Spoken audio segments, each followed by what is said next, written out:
এই আসিয়ার ইস্যু আমরা ভুলে যাব, বেশি দিন সময় লাগবে না, 1 মাস 2 মাস হাইয়েস্ট 3 মাস। এর আগেও বহু ইস্যু আমরা এসেছে ভুলে গেছি, একটার পর একটা এসেছে, একটার পর একটা ভুলে গেছি আমরা, এবং যাবো ভবিষ্যতে। লিখে নেন আপনারা, এই বাচ্চার কথা কেউ মনে রাখবে না, এই বাচ্চাটার কথা কেউ মনে রাখবে না। 3 মাস পরে, 6 মাস পরে, 1 বছর পরে আরো নতুন ইস্যু আসবে, আরো নতুন পাপ হবে, আরো বড় বড় ঘটনা ঘটবে। এরপরে মানুষ এই বাচ্চাটাকে ভুলে যাবে। এই বাচ্চাটা কি তার মৃত্যু যন্ত্রণা ভুলতে পারবে? তার সম্মানহানি ভুলতে পারবে? তার পিতামাতাকে ভুলতে পারবে?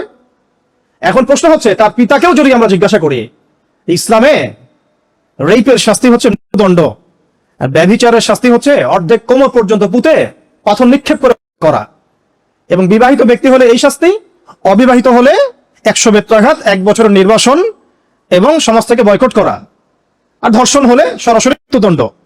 3 মাস সময় লাগার কথা না, 3 দিনের মধ্যেই করা সম্ভব। এটা শরিয়া আইন, এটা আল্লাহ রাব্বুল আলামিনের শরিয়া বিধান। এখন তারাও কি এটাতে রাজি হবেন?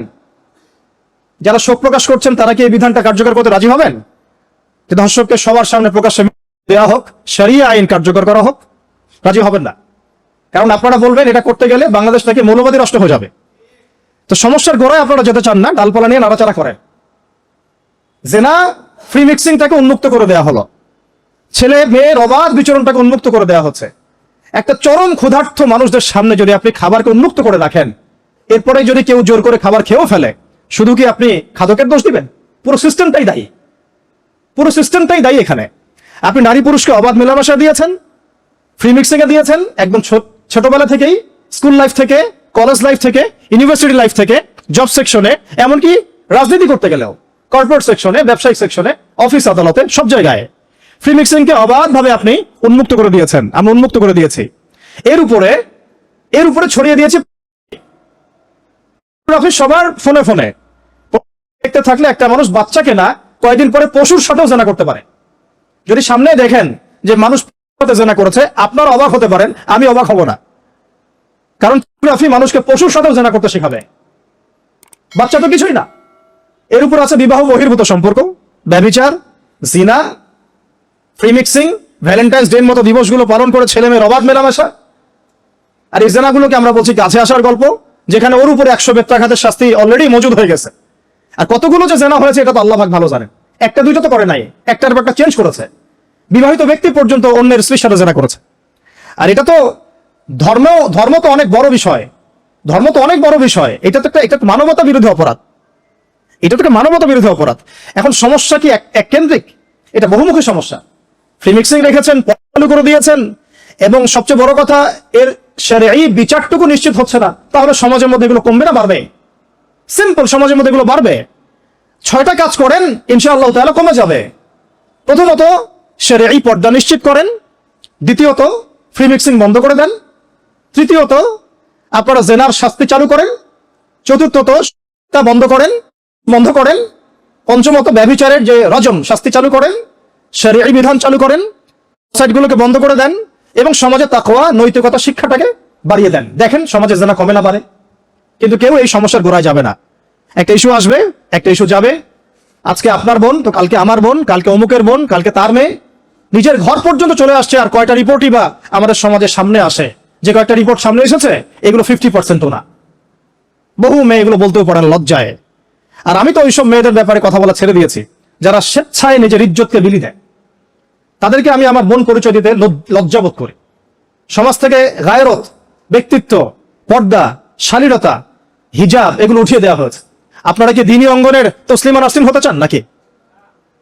তারা কি দ্বীনি অঙ্গনে তসলিমা নাসরিন হতে চান? কেন আপনি একটা ছেলের সাথে হারাম সম্পর্কে জড়াবেন? কেন প্রেম করতে যাবেন? কেন আপনি তার সাথে বাইকে করে ঘুরতে যাবেন? কেন আপনি আপনার বন্ধুদের সাথে ফ্রি মিক্সিং এ ঘুরতে চলে গেলেন? 3 দিনের রাস্তা, 7 দিনের রাস্তা, 10 দিনের রাস্তা, অথচ আপনার উপর হজও ফরজ না মাহারাম ছাড়া। না আপনি পর্দা মানছেন, না মাহারাম মানছেন।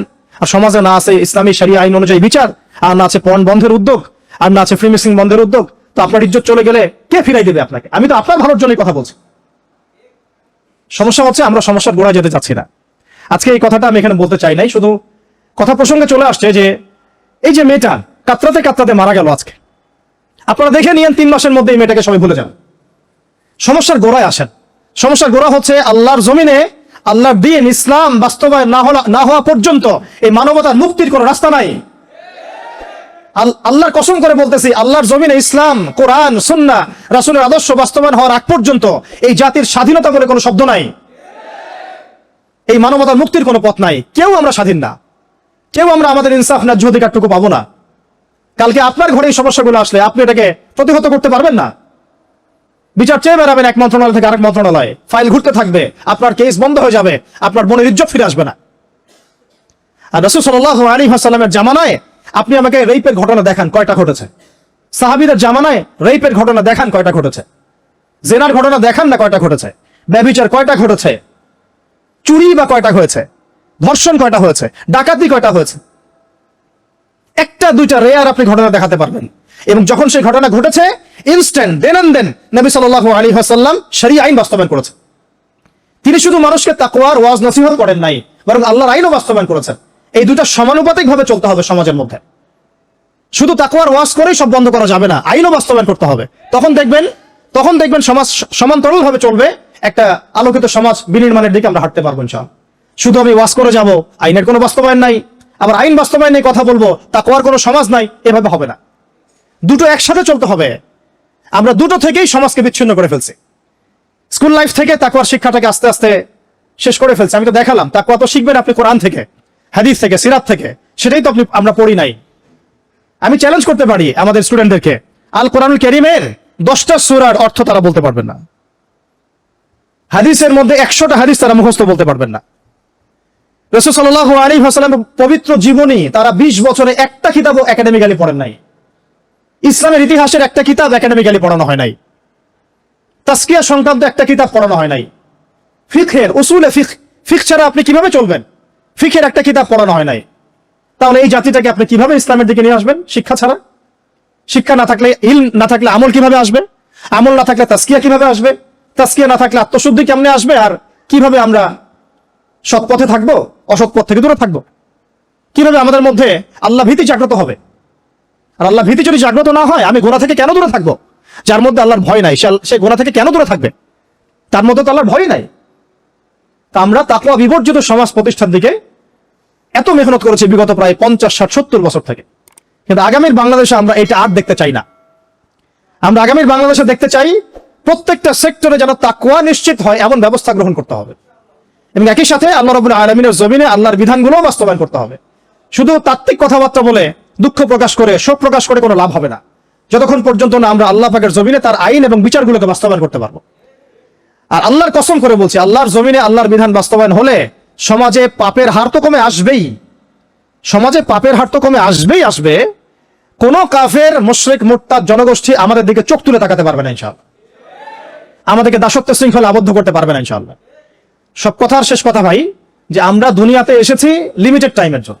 এই সময়টুকুতে যদি আমরা হেলায় ফেলায় দুনিয়ার জীবনটাকে নষ্ট করি, আমাদের দিনটাকে ঠাট্টা ছলে গ্রহণ করি, কোরআনকে মূল্যায়ন না করি, হাদিসকে মূল্যায়ন না করি, আল্লাহর দেয় এই সুযোগগুলো, রমাদান, এই কোরআন, এই তারাবি, তাহাজ্জুদ, এই সাদাকা, এই তাকওয়া, এগুলোকে মূল্যায়ন না করি, তাহলে ক্ষতিগ্রস্ত আমরা হব, আর কেউ হবে না। ক্ষতিগ্রস্ত এই পৃথিবীতে অন্য কেউ হবে না, বরং আমরাই হব। আল্লাহ পাক আমাদের সবাইকে পরকালীন চূড়ান্ত ক্ষতি থেকে আল্লাহ হেফাজত করেন।